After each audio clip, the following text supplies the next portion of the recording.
Zacchaeus then says, "So you approve of what I have done?"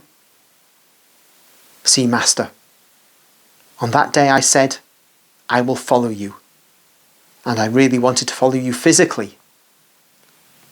But that very evening, Demetrius came to me for one of his ill-famed affairs, and he was in need of money. He came from Jerusalem.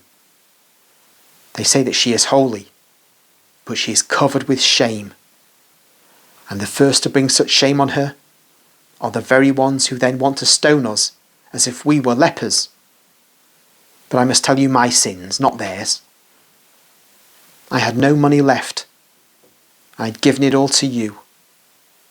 And what was left in the house was as good as given, because I had divided it up to give it back to those from whom I had extorted it by practicing usury.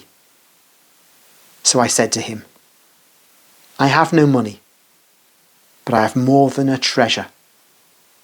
And I told him about my conversion, your words and the peace I had in me. I spoke so much that the light of the new day came in, making our faces look pale and the lamps useless while I was still speaking. I do not know what I exactly said. I know that with his fist he violently struck the table at which we were sitting and exclaimed, Mercury has lost a follower and his satires a companion. Take this money as well. It is not enough for the criminal deed, but it will buy some bread for a beggar. And take me with you. I want to become acquainted with a perfume after so many foul smells. And he remained with me.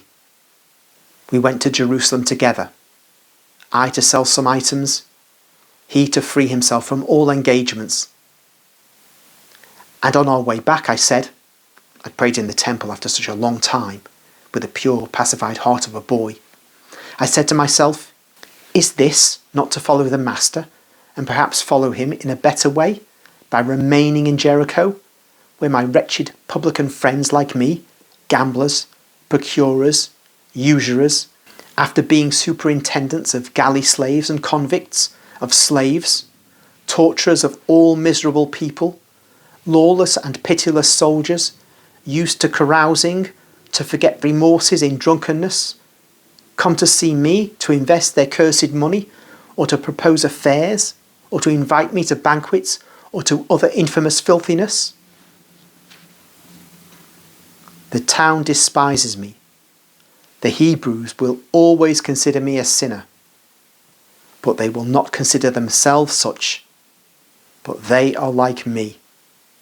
They are filthy, but they may have something in them urging them to be good, and they do not find who can give them a helping hand. I helped them in evil. Perhaps they sinned also because of my advice, for what at times I asked of them. It is my duty to help them to come towards goodness. As I paid those whom I had injured, as I made amends with regard to my fellow citizens, so I must try and redress any wrongs done to them. And I remained here. Now one, now another one would come from this or that town, and I spoke to them. They did not all behave like Demetrius. Some ran away after mocking at me. Some were hesitant. Some stayed here, but after some time they went back to their miserable life. These ones have remained. And now I feel that this is the way I must follow you, that we must follow you thus, struggling against ourselves, putting up with the scorn of the world that cannot forgive us. Our hearts bleed when we see that the world does not forget, when recollections come back, and are so many and so painful.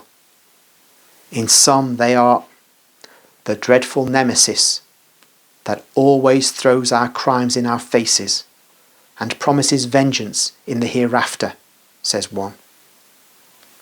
They are the cries of those whom I struck to make them work, although they were exhausted. They are the curses of those I enslaved after taking all their properties through usurious practices. They are the entreaties of widows and orphans who could not afford to pay, and whose last belongings I had sequestered in the name of the law. They are the cruelties accomplished in conquered countries against defenceless people terrorized by their defeat. They are the tears of my mother, of my wife, of my daughter, who died of privations while I was squandering everything in banquets.